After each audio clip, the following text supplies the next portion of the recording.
College football playoff rankings released last night. So Ohio State 1, Indiana 2, followed by Texas A&M and Bama. Those are your top 4. Georgia, Ole Miss, BYU, Texas Tech, Oregon, Notre Dame are the top 10. And then Texas and Oklahoma round out the top 12. So any surprises here or anything that stood out to you when these were released? I feel like the biggest story here is your team, Jenks, Texas. And now it feels like the pathway feels like it's all in the driver's seat for the Longhorns. Because think about it. I think a lot of people thought, hey, we can't have a 3-loss team come into, the college football playoff and even like the top 10.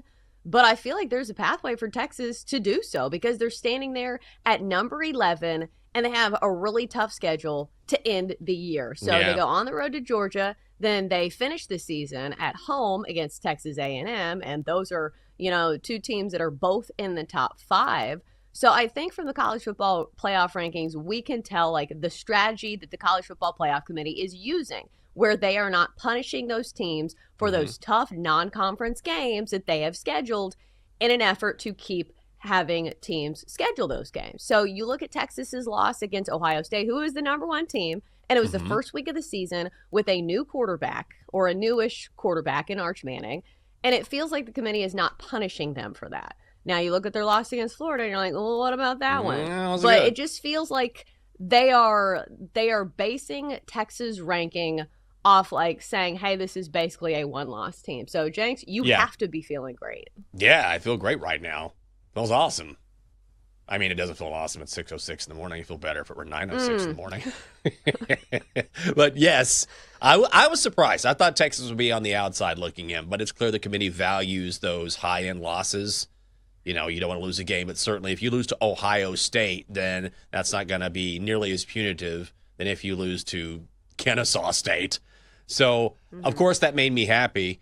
But I will also say that I think that there are some interesting things here. So Texas has a path now, right, because of that schedule. They also take on Arkansas, which is a longtime SWC rival from the Southwest Conference, so not necessarily an easy game there. But they have the bye this week. They need to get healthy, so that's good for the Horns. I was a little surprised. Oklahoma at 12 right there. But we were talking about this yesterday. Miami, Notre Dame, what's going to happen? Because Miami has the head-to-head over Notre Dame, and yet Notre Dame has had the better season since that loss, and here we are, Notre Dame sitting at 10 right now, whereas Miami is number 17 with 2 losses. So they're not even close. Eventually they could maybe get there, but clearly the committee values Notre Dame instead. Yeah, the committee does not value the ACC. And I understand you look at the list, you're like, well, look at, Virginia. And those teams aren't getting in. Like, I know that they're there now, and it's based on their, wins and losses. It just feels to me that there is too much chaos going on in the ACC, and it's just not a schedule that a conference that people believe in. Honestly, I feel like they give more credit to the Big 12. If you look at all the teams from the Big 12 who are sitting in the top 12, top 15. So I think for me, it's more, I don't think anybody believes in the ACC. Maybe there's a pathway, but it feels like it's going to be a very steep uphill climb, and some other teams are going to have to lose. Yeah, it kind of feels that way as well. And I also think that, there are going to be some people who make a case for more teams from the SEC, which, I don't know. I try not to get caught up in SEC over everything. I am definitely not an SEC guy just because Texas is suddenly in the SEC. I said this even when Texas was in the Big 12. I'm conference agnostic. I don't care. I just want my team to win and everyone else to lose. What'd you think? You're a big college football guy. You know the system here. I was intrigued by some of this stuff. I love that they have BYU and Texas Tech exactly 1 spot away from each other, and they play this weekend. So that's going to be a whole lot of fun. And that is now the most important game of the weekend. I do find it. So Alabama beats Georgia, and they're 1 spot. Georgia beats Ole Miss, and they're 1 spot. But then you have that massive discrepancy between Notre Dame and Miami. And generally speaking, I subscribe to the principle that the games have to matter. If you play each other and then one team wins and one team loses, there needs to be a very noticeable, hey, the team that beat the team that lost is ranked higher. But because of the very unique aspect of what is happening with Miami, which is where Carson Beck is taking off the mask, and you're like, oh, yeah, this is exactly who he is. they are clearly recognizing that as well. Yeah. And Notre Dame is clearly on the ascension. Miami is in what I would describe as a free fall with, Stanford mixed in there. Sorry, Stanford. Classic Miami. I mean, they're on a free fall right now. And the scary thing is they haven't even had the game where Mario Cristobal is going to screw it all up. They just had 2 bad games from the quarterback. So I thought I just found that to be very interesting. And then, I texted you this weekend that Texas is back in there. Yeah. They have the avenue to be the first 3-loss team to get in because their resume is as strong as it is. That's true. I like hearing that. Love hearing that. I will also say that I thought that Oregon was maybe a touch low. Maybe I'm wrong. They only lost to Indiana, but aren't they being punished a little bit by what would have been maybe a couple months ago a great win over Penn State, and now looks like, oh, well, that wasn't as good as we thought. But that loss by Penn State is maybe the trigger for why the Nittany Lions started spiraling. So I thought Oregon was a touch low here. Well, you look at their schedule and what's their signature win? I don't think they have a single win over a ranked opponent.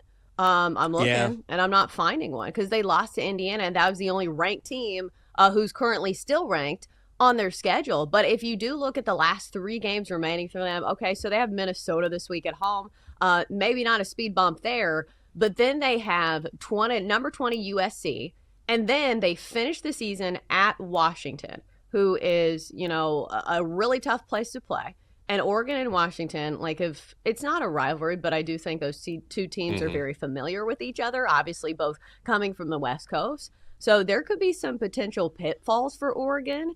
I don't think that they will lose those games, but it will be interesting down the stretch. And that's the thing about these rankings, that some of these things will play themselves out. So I know people love to look at the potential matchups, but it just does not matter right now because we see this every season. There is chaos down the stretch that ensues in college football. So I will not be betting on these matchups just yet or, laying out my bets because it feels like the matchups can still change. Yeah, I think the Oregon case is really curious because, you look back now and you say, okay, well, they don't really have a signature win. But that win at Penn State was a signature win.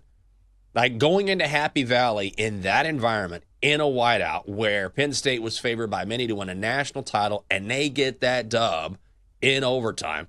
It's a massive win. It's a huge win. The problem is that win actually sent Penn State into a spiral because all of a sudden it feeds into the old trope. Penn State can't win the big one under James Franklin, so they go to UCLA. They lose to Northwestern. Franklin gets fired. But it was because Oregon beat them in the way that they did. So Oregon in some ways is getting punished for its own success because in most years we look at that win and say that is a signature win on the road in an impossible environment. But because they sent the Ducks where they did, or the Nittany Lions where they did, all of a sudden we look back and say Oregon really hasn't beaten anybody. I don't necessarily think that's fair. Right. I think that you certainly have a case to argue there, especially when your only loss on the season is to the number 2 team in the land. So you're looking down at Texas and you're like, hey, they lost to an unranked team. They're not that far behind us. What's going on here? Yeah. Also, you ask yourself a simple question. If Penn State wins that game, and it was really close, do you think Penn State falls apart the way it does? No, not at all. They would probably be undefeated right now. So I think that's one thing that, when you're looking at numbers and when you're just looking at, okay, who have they beat? You say, oh, they haven't beaten anybody. But that's not really the case. It's because of that win that Penn State fell apart. So kind of intriguing there. Oregon right now sitting at the 9 spot. If the playoffs started today, they would take who would they face? They would face number 8 Texas Tech, which would be an interesting matchup there. Also, I also thought that when you look at going back to Notre Dame and Miami for a second, I wanted to get some insight on exactly how they look at that. And Mac Rhodes, who is the CFP chair, basically said, yeah, I understand the head-to-head part of that, and that is certainly part of the equation. But as D-Day alluded to, all things being equal, I think you have to lean towards head-to-head. But if you're looking at the totality of the season and how teams have fared since that battle, then you have a longer runway and you have more things to look at. And clearly, that's what Rhodes and the rest of the committee did. Right, and at the end of the day, their goal is to make good college football playoff games as well. And so, like, if Right. you have a team that's in an absolute free fall, like, you don't want to include that team because, you know, we've seen the writing on the wall. This is not a good team at the end of the season. So I understand where they're going there. It'll be interesting. Jenks, your Longhorns, 30-1 to win the national championship. Looks like they have a good pathway to get in the college football playoff. They were the preseason number ones. Worth a sprinkle? Maybe. I don't know. I need to see Sark put together an offensive game plan for more than 1 week. More than 1 week, Sark. Keep Arch upright. The kid's, he's okay. He's all right. Okay? Maybe a sprinkle. 30-1, not too shabby.